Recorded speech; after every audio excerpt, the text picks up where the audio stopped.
And stuff like when I go to cons and stuff, I love to cosplay. I do cosplay. You know, I love to cosplay. I'm not really fond of all the attention that I get from it. Because, like, last time I went there and, like, almost every freaking person, if they were brave enough, took my picture. And if they weren't brave enough, they waited until somebody else was taking my picture and then they took it too. But some people, like, are afraid of cosplay. It's like, ew, that's so creepy. Why would they do that? It's like, it's just like wearing a coat with, like, your favorite football team on it or your favorite band. You know, wearing, like, a Korn shirt or a Nine Inch Nails or Slipknot or something. And wearing, you know, wearing an Evanescence shirt. You're just showing support for what you like, what you think is cool, your favorite show, your favorite game. So, you know, accepting and tolerant. Even if you're not into it, don't come down on me for it. So, that's the things, the attributes. Now, there are also physical attributes that I find attractive in people. Physical. These don't have to be dead on, because, I mean, obviously, you can't create a, you know, designer human being or anything like that. But these are just some things that I find very appealing in girls that I would want to date. First of all, gorgeous eyes. Both of my last girlfriend had very gorgeous eyes. Very big, very vibrant, very alive. And I like that. Most people, like some people, they're like legs, or they like boobs, or they like whatever, or they like blondes or something. No, I like eyes. I always look at the eyes first. The eyes have to be intelligent. They have to have stuff going on behind them. They can't have a vacancy sign flashing behind them. You know, the wheel is spinning but the hamster's dead sort of thing. You know, and they have to have life, energy. A lot of people say my eyes are my best attribute because I can say volumes that my mouth never can. My eyes always say what I'm feeling. I can express anything with my eyes. And I don't really know why. Maybe their color. I don't know. But I can, you know, like my last girlfriend, I actually proposed to her. And what did I do? I didn't say a word. I just held up the ring and looked her in the eyes. The eyes said it all. I don't have to speak. It's kind of nice to find someone like that. A pretty smile. I like smiles. Obviously, I've been like really critical of my own smile. Tried to get porcelain veneers until I found out they were way too expensive for me to even think about affording. But I like girls with a pretty smile, you know. If a girl's got crooked or black teeth, or, you know, like smokers usually have like yellow teeth with black in between them. Just not okay. So, like, a pretty smile is kind of a must. Because usually, if a person's smile can light up a room, they can brighten your day, and that's nice. So, pretty smile. I like long hair on a girl. I don't know why, I just do. It's just like, you know, Ellie, my friend, she had short hair. I mean, short as a boy. I mean, it was completely cropped up to here. The last time I met her, she was wearing a fall, so it gave her some length, but I don't know. I kind of was used to her with short hair, but I think she looked better with long hair, so I like long hair on a girl. Not so long that it's like, you know, touching their, you know, their ass or anything, but just long and flowing and beautiful, like I wish mine was right now, but it's not. Slender arms. I don't know why this is a thing with me, but like when I see a girl, I'll always look at her forearms, and if it's just, you know, there's some certain contour and just the smoothness of her arms. Maybe it's because I know I'll never have that, but I don't know why that is, but it's so sexy. If you find a girl with slender arms and soft, smooth skin, obviously this is a big one I like. I mean, that's pretty much why I like girls, because they're usually soft and they're usually smooth. So, I mean, I know girls that sometimes during the winter months, they won't shave their legs for like months on end, because like, I'm wearing pants anyway, what do I need? Like, it's like, come on, just do it, because, you know, smooth legs is pretty and nice, and I kind of like that. A beautiful, soft voice. I mean, obviously, I don't really like people with nasty voices. Like, you know, oh my God, how's it going today? You know, someone who has a voice like that probably ain't going to be someone that I'm going to be into. You know, and a lot of times this is why I'm not into guys, because their voice is just not appealing right off the bat. So, you know, a sing-song, beautiful, resounding, feminine voice is something that I like. Maybe not, doesn't have to have like a singing voice, but something that is just nice to listen to. It's kind of why I like accents, because it kind of, whatever. But I also like someone somewhat petite. Like Ellen Page or Christina Ricci. And I don't know why. It should be the opposite, because if I'm with a girl who's small and petite, it just makes me look bigger, which I don't like. But whatever. I like them to be petite and stuff, whatever. And this is kind of just a thing, but maybe possibly Asian. I don't know why, but I find Asian girls really, really hot. Something about them. I don't know what it is. Maybe it's the eyes. I don't know. But I just think Asian girls are really, really hot. And, you know, doesn't have to be. And usually they have, like, really awesome hair, like, just jet black and just totally straight and smooth. And looks like you could just take a comb and then the gravity would just strip it right on through. Just beautiful. I don't know. Like I said, it doesn't have to be. I can go out with a blonde, like a German. Hell, I could date Kim Petras and I'd be happy. A blonde, blue-eyed German. Just as good. Or like a Norwegian or something. Probably want somebody from the United States who's like English as their first language, because otherwise the communication thing just doesn't work. But, you know, whatever. But I do think Asians are hot. And one last thing. A flat stomach with a navel ring. Oh, that is so damn sexy to me. I don't think that I can tell you one thing right now off the top of my head that I find more sexier than a girl with a flat stomach and a navel ring. Oh, if I ever get a flat stomach, I'm so getting a navel ring, because god damn it, that's sexy. And I'm not talking like abs. I'm not talking like a 4-pack, like, beat you up girl. I'm talking flat, just trim, with a navel ring. Oh, god, that is sexy.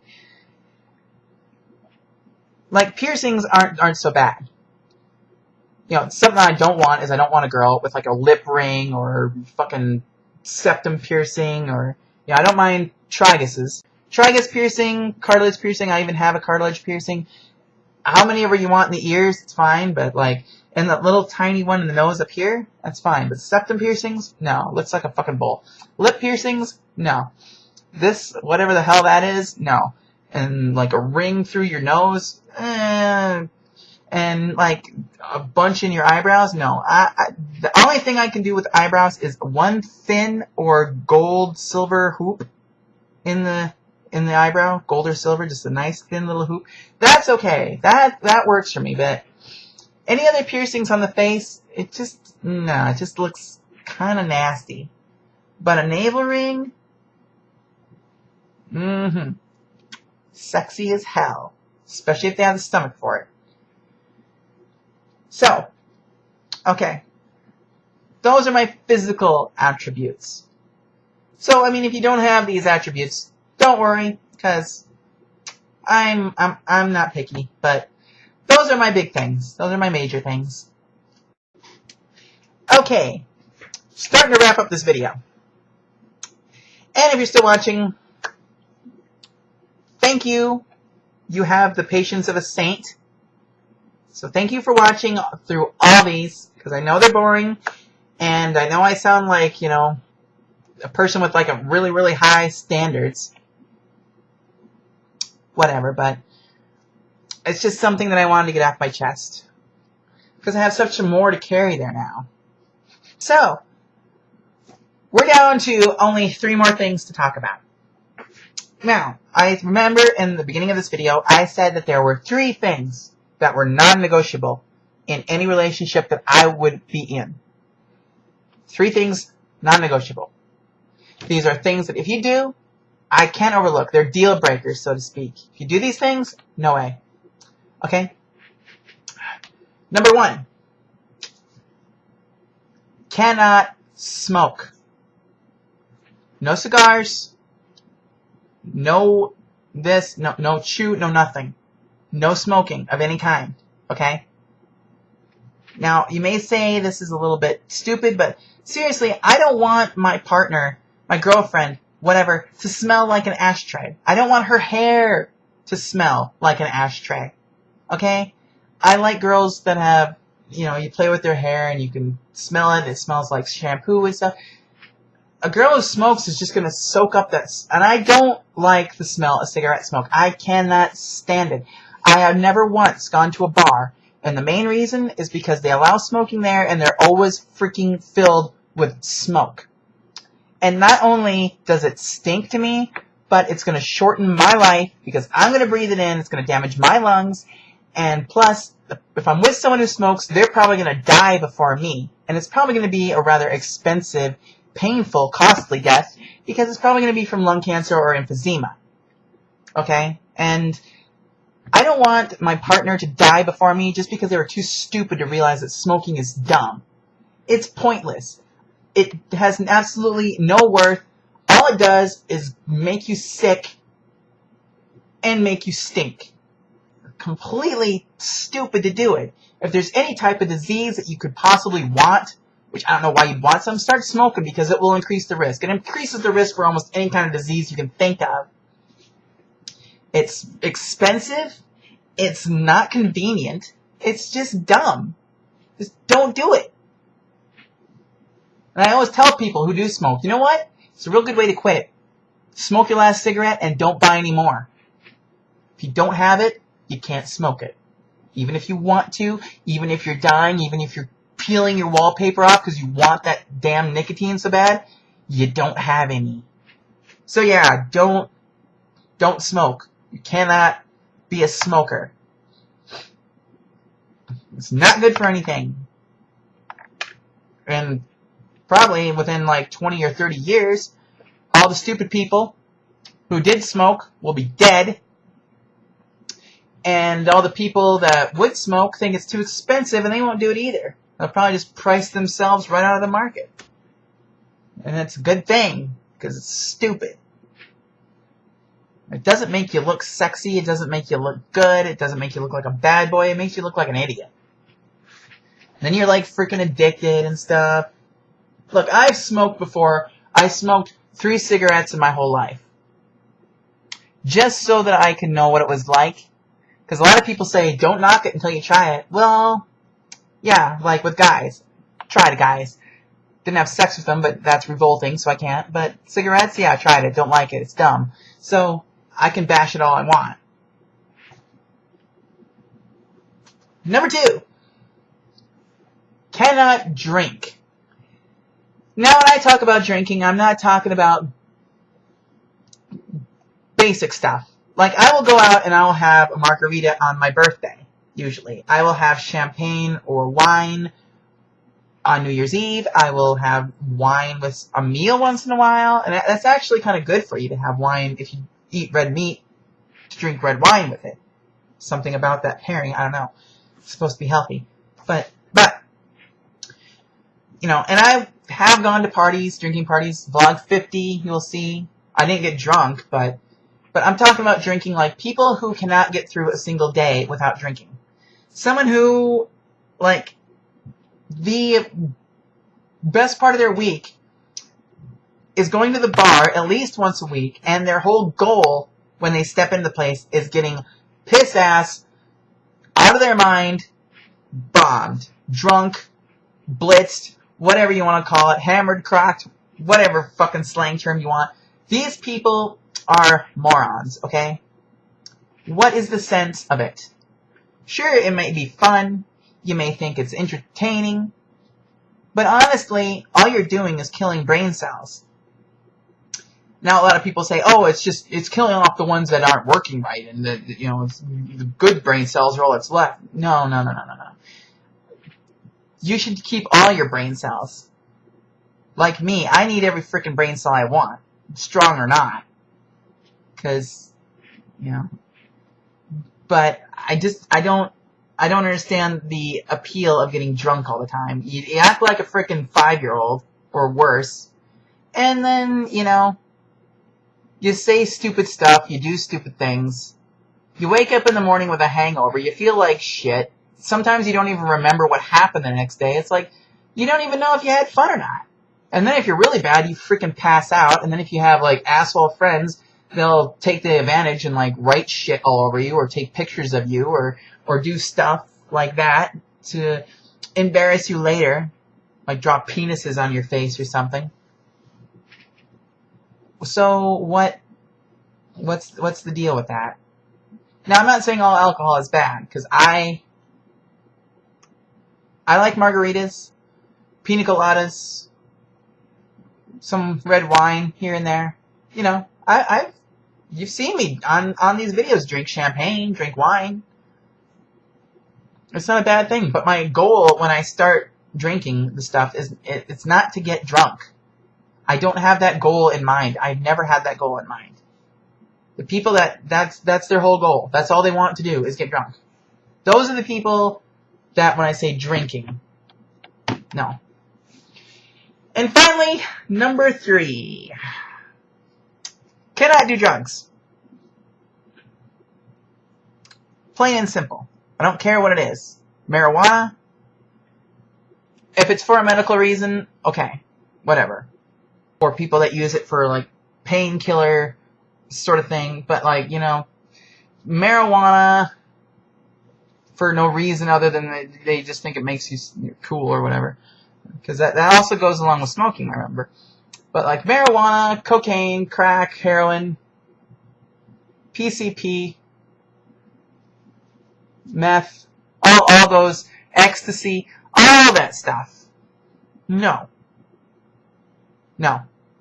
First of all, it's illegal. Second of all, it'll fuck you up. Okay? And you'll probably end up dead, and then it's going to be on my head. Because if I'm going out with you, then you're going to leave me, and it's going to be sad. So, you know, I've known lots of people that take drugs, and they end up committing suicide. Okay? And how do you think that would make your significant other or your girlfriend feel? If you couldn't stop doing something you shouldn't be doing in the first place, and you end up killing yourself over it. No, it's not a good thing. I used to have a friend in high school. He started getting into marijuana. I understand his theory. He was 2 years younger than me. And he used to hang around my friends. We were all seniors when we got to be last grade. He was a sophomore. He used to have some friends who were sophomores, but they became jerks and kind of went off did their own thing and were mean to him after that. So he stuck with our friends for a while, and then he realized, these are the only friends I got. Next year, they're going to be gone. Who am I going to hang around with? So, he needed to get new friends his own age. I understand that. That's okay. The thing I don't like is that he decided to hang around with the stoners, because the stoners welcome everybody. So he started hanging out with the stoners. We always knew when he did it, because he'd come back and his hands would be all red from sitting there all freaking noon hour long. And he always acted like a complete idiot and laughed at everything.